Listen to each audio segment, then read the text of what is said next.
오늘은 에스더 3장 말씀입니다. 하나님께서 우리에게 십계명을 주신 이유는 그 십계명을 지키라고 주신 것이 아니라 그 십계명을 온전히 지킬 수 있는 자는 이 세상에 단 한 사람도 없다는 것을 가르치기 위하여 주신 것이 바로 십계명이죠. 우리는 십계명의 그 한 계명도 온전히 지킬 수 없는 자들이죠.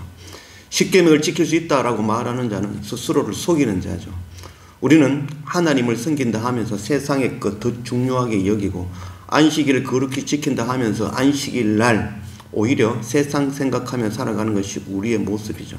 또한 형제를 미워함으로 살인하는 자며 또한 세상 것 음란한 마음을 품고 욕심을 탐심을 품는 그런 완악함이 바로 우리 안에 있는 것이죠.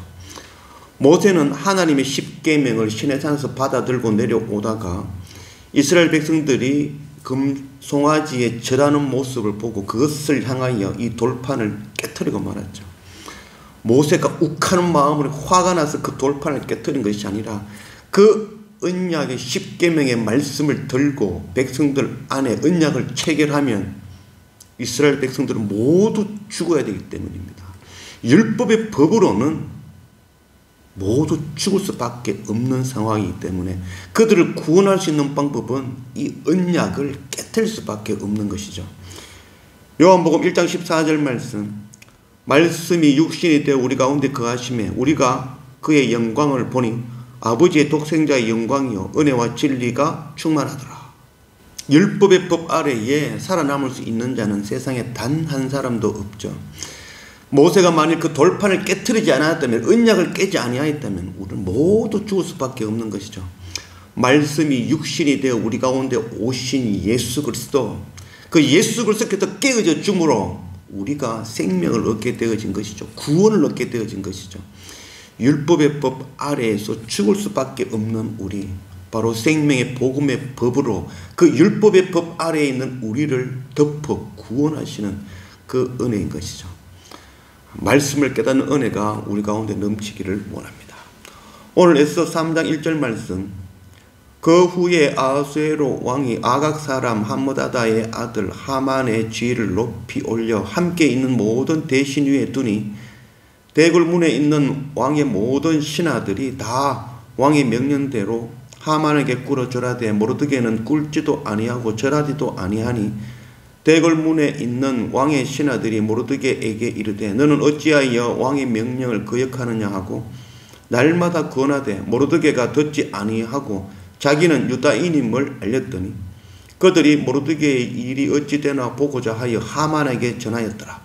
하만이 모르드게가 무릎을 꿇지도 아니하고 절하지도 아니함을 보고 매우 노하더니 그들이 모르드게의 민족을 하만에게 알림으로 하만이 모르드게만 죽이는 것이 부족하다고 생각하고 아하수에르의 온 나라에 있는 유대인 곧 모르드게의 민족을 다 멸하고자 하더라. 에스더가 왕으로 세워진 이후에 이 아하수에르 왕은 자기들의 신하들 가운데에 하만을 2인자로 가장 높은 자로 세웠습니다. 그도 백성들 모든 대신들은 왕을 섬기듯이 이 하만 앞에 꿇어 엎드려 절하게 되어진 것입니다. 그런 가운데 유독 이 모르드게만은 하만 앞에 꿇지도 아니하고 절도 하지 아니한 것이죠. 하만은 마음에 분함이 있었죠. 그 가운데 그의 신하들이 이 하만에게 가르쳐 줍니다. 이 모르드게는 유다인이라는 것을 가르쳐 주죠. 그 이야기를 듣고 이 하만이 모르드게만 죽이는 것이 아니다. 모르드게가 속해 있는 그 모든 종족을 죽이겠다라는 그런 마음을 품게 되어집니다. 사무엘상 15장 7절 말씀, 사울이 하월라에서부터 애굽 앞 술에 이르기까지 아말렉 사람을 치고 아말렉 사람의 왕 아각을 사로잡고 칼날로 그의 모든 백성을 진멸하였으되, 사울 왕이 아말렉을 진멸하고 아말렉의 왕 아각을 사로잡아 왔다라는 그런 사무엘의 말씀, 바로 이 하만의 조상이 바로 아말렉이며 그가 바로 아각 사람인 것이죠.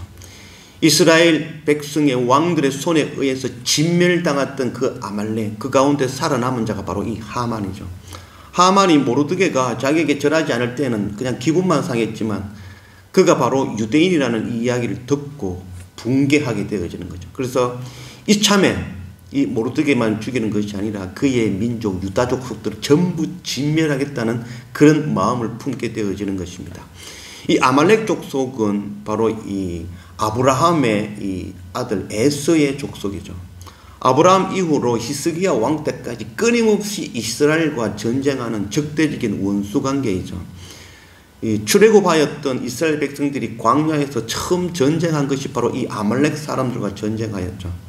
그리고 가나안 땅에 들어와서 사사 시대에도 끊임없이 아말렉과의 전쟁이 있었고, 다윗과도 동일하게 전쟁이 있었고, 사울 왕도 아까 사무엘상에서의 말씀과 같이 그 아각 왕을 잡아오면서 진멸시키지 아니하고 남겨두었던 그 양과 소, 그것들 때문에 하나님께 징계를 당했던 그 사건입니다. 그리고 마지막으로는 히스기야 왕 때에 이 아말렉 족속을 세일상을 점령하면서 그들을 진멸함으로써 끝이 난 그런 상황인 것이죠. 그곳에서 살아남은 자가 바로 이 하만이라 할 수 있겠습니다. 하만으로서는 유대인들이 원수와 같은 존재이고, 또 유대인 이 모르드게의 입장에서는 그 원수 앞에 고개를 숙일 수 없었던 것입니다. 7절 말씀, 아하수에로 왕 제20년 첫째 달 곧 니산월에 무리가 하만 앞에서 날과 달에 대하여 부르 곧 제비를 뽑아 12째 달 곧 아달월을 얻은지라. 하만이 아하수에로 왕에게 아뢰되 한 민족이 왕의 나라 각 지방 백성 중에 흩어져 거하는데 그 법률이 만인의 것과 달라서 왕의 법률을 지키지 아니하오니 용납하는 것이 왕에게 무익하니이다.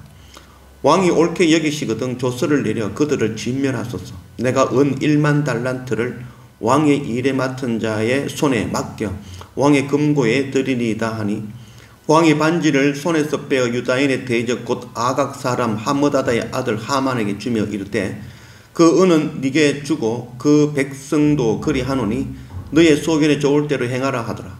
첫째 달 13일에 왕의 서기관이 소집되어 하만의 명령을 따라 왕의 대신과 각 지방의 관리와 각 민족의 관원에게 아하수에로 왕의 이름으로 조서를 쓰되 곧 각 지방의 문자와 각 민족의 은으로 쓰고 왕의 반지로 인치니라.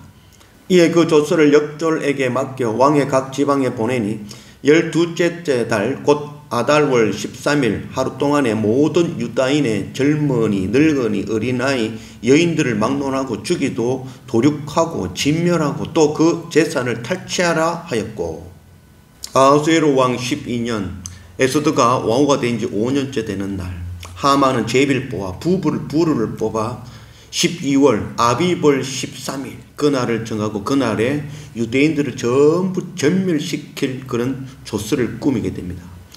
왕은 자기의 인장 반지를 빼어 이 하만에게 주었죠. 그 인장이 그 조서에 찍히고 말았습니다.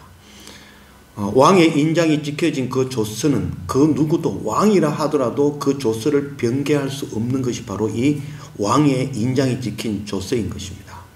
이 일을 위하여 하만은 자기의 재산 1만 달란트를 왕에게 내어놓았습니다.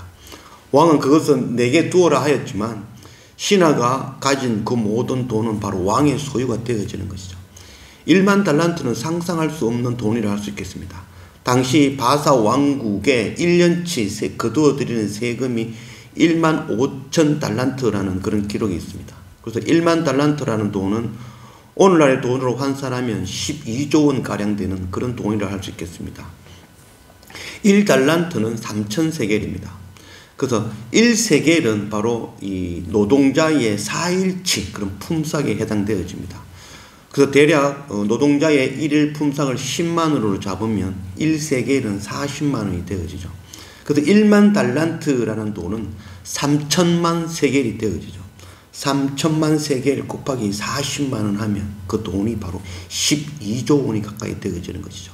상상할 수 없는 그런 돈을 걸고 유대인들을 진멸하고자 한 것입니다. 마태복음 18장 24절 말씀, 결산할 때에 1만 달란트 빚진 자 하나를 데려오매 갚을 것이 없는지라 주인이 명하여 그 몸과 아내와 자식들과 모든 소유를 다 팔아 갚게 하라 하니 그 종이 엎드려 절하며 이르되 내게 참으소서 다 갚으리이다 하거늘 그 종의 주인이 불쌍히 여겨 놓아 보내며 그 빚을 탕감하여 주었더니, 다시 구원을 얻기 위하여서는 바로 1만 달란트 대가를 치러야 되는 것이죠. 상상할 수 없는 돈, 도저히 갚을 수 없는 돈, 바로 율법의 법인 것입니다. 율법의 법 아래에 살아남을 수 있는 자는 단 한 사람도 없는 것이죠. 로마서 3장 20절 말씀. 그러므로 율법의 행위로 그의 앞에 의롭다 하심을 얻을 육체가 없나니 율법으로는 죄를 깨달음이라. 율법의 행위로는 의로워질 수 있는 사람이 단 한 사람도 없는 것이죠.